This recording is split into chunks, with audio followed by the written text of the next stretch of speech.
My Lord Malus put the question of the governor's role. And in one sentence, the question is that if your lordships if the governor found that there is something to be decided by way of unstable majorities, even if you exclude 39, why can't he go and have a trust vote, etc., or a decision on the true majorities in the confidence of the House? Well, it's the first thing when you start on that query has been perhaps not given sufficient weight. And the first thing is that your lordship's fundamental rock-solid principle of interpretation of constitution and statutes is that if intentionally a constituent assembly in its amending power of the constitution deletes something, your lordship gives full effect and scope to the intendment behind that deletion. That is axiomatic. It is obvious puny contract or a statute, much less a constitutional amendment. Your lordship's intention is to give effect to that intention. So para 3 has been deleted. Now, para 3 deletion is not a small thing. There are debates, there is a SOR, the Constituent Assembly, the Constituent Parliament in its constituent capacity said, look, we must delete it. Why this case is bizarre is that there are three, at least two, circumventions of that deletion directly by high constitutional authorities. Circumvention 1 is clearly this way or that way, whether the governor can do it or not do it, your lordship will decide separately. But clearly and specifically, the governor is acting on a presumption of a split. In whatever way he is acting. Now, as the governor, most of all is supposed to know the constitution. All of us are supposed to know the constitution, and ignorance of the law is no excuse, much less ignorance of the constitution. There is no system, and I'm not talking of your lordship's narrow question of trust vote, non-trust vote. There is no basis on which your lordships can reconcile and harmonize the factual invitation and oath giving on the one hand with the legal deletion of para 3. That's my proposition. The two are irreconcilable. And that is a very major constitutional sin underlying this whole supposition and context. The second makes this even more bizarre. There is no counterpart to curiouser and curiouser. It can't be bizarre and bizarre. There is a direct finding in not one but many paras of the EC order that this is a split. I'm not asking a lordship, Justice Shah is right. We are not on the appeal on that. That's not the point I'm arguing. I'm on the context, People are here going around merely on the assumption of a split, then the lordship might as well wind up the 10th schedule, the constitutional amendment, the deletion. What's the point of it? I'll give the paras, there's more than 4 paras or 3 paras in the EC. We'll just give the paras. Yes. I'll give.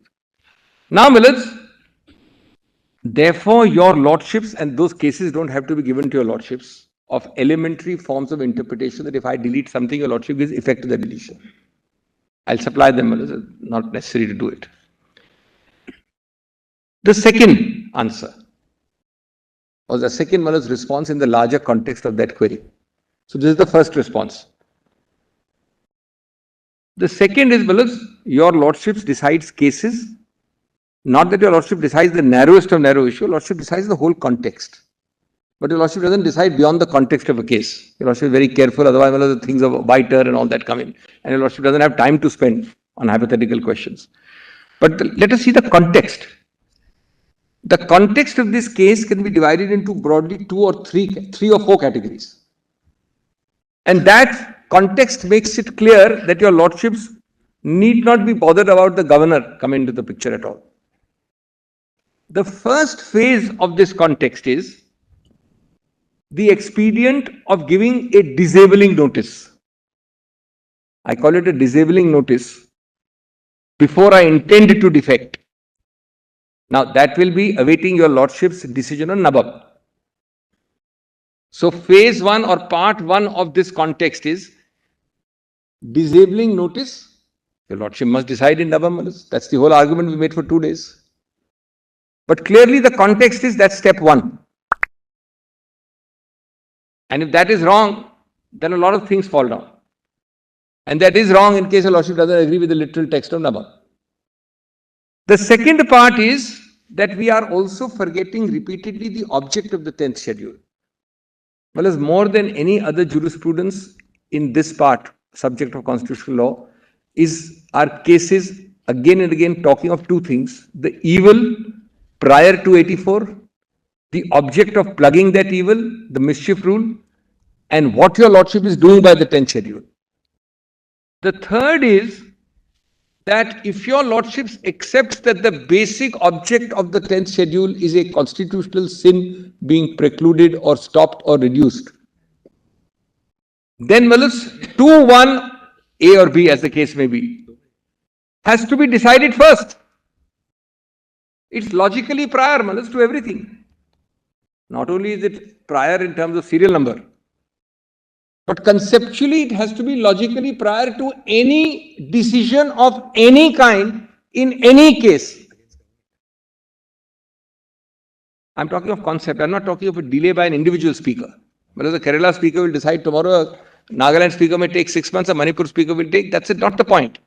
Conceptually, the logically prior decision has to be para 2, not a governor's intervention collaterally in any which way. That's the structure of the 10th schedule. And that scheme and structure must be endorsed and strengthened by your lordships. Inter alia, by not accepting any collateral incursion horizontally sideways by a governor, while that 2-1 is still pending. The other aspect of this, which has to be given a lot of weight is, apart from what we just talked about, the trust vote, people tend to forget that in almost every assembly, there is a very interesting rule.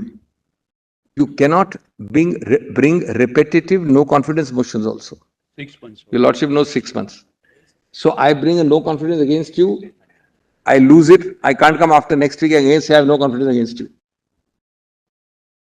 So the next facet of this is the processes within the parliament and assembly have to be allowed to work themselves out first before external intervention. And one of the important processes is to notify a confidence or a lack of confidence. If your lordship is so careful about not even allowing repetitive bites at the apple to destabilize a government, your lordship will allow an external incursion without even a single no confidence motion. I'm not repeating, I'm giving lordship in addition the larger context. Not even an attempt, as they say, the proof of the pudding is in the eating. If you have the confidence, move the no confidence. It's your lack of confidence which makes you not move the no confidence. Because you know how the no confidence will be met. And may the best man win. If you have the guts and the courage, do it. Whoever will happen, will happen. That's the process of democracy on the floor. Incidentally, when I've done the maths, that chart, it is not that your lordship will only ask them to show the material. We are having a preliminary objection that the governor doesn't come into it irrespective of the material, even if he has seen the material. I am now on concept, I am on juristic principle. There is no role of the governor till now, till whatever I have said, 2-1, etc., process, no confidence, no role for the governor. It's a second separate question on facts, what the governor saw, did not see, but he had no locus to see or not to see. So what's the point of going into down that path, fellows? The governor had no locus at that stage to see or not to see.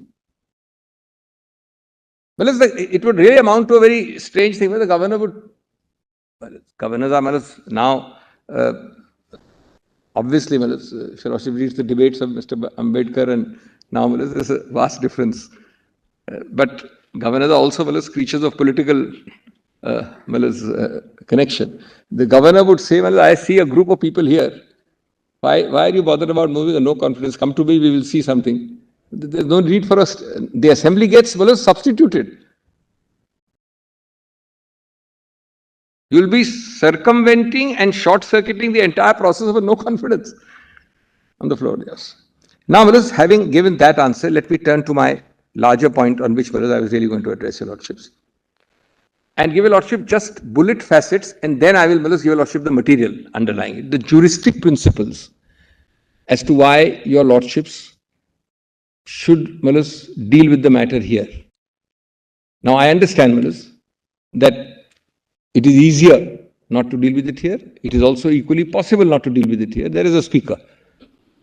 My Lord has heard enough facts. So Lordship will take those facts as given. I will touch upon the facts here and there, but mostly no. In the event that the facts and the context suit your Lordship's discretion on this issue, should your Lordships in law juristically refer it or should you hear it is my respectful submission. There are four or five legal facets. Then I'll give you Lordship the case law. The first is that there were two one negative and one positive order by this Honorable Supreme Court. That should be remembered. In whichever way it is worded, the negative, I'll call it injunction, on 27/6/2022 was that by the expedient of extending time, the speaker was effectively de facto could not pronounce on disqualification. It is nothing but an injunction in substance. Till 12th.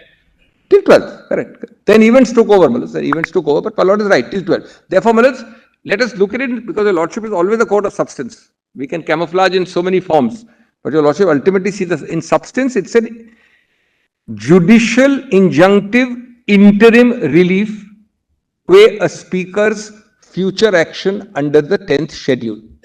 That is the correct way of putting it.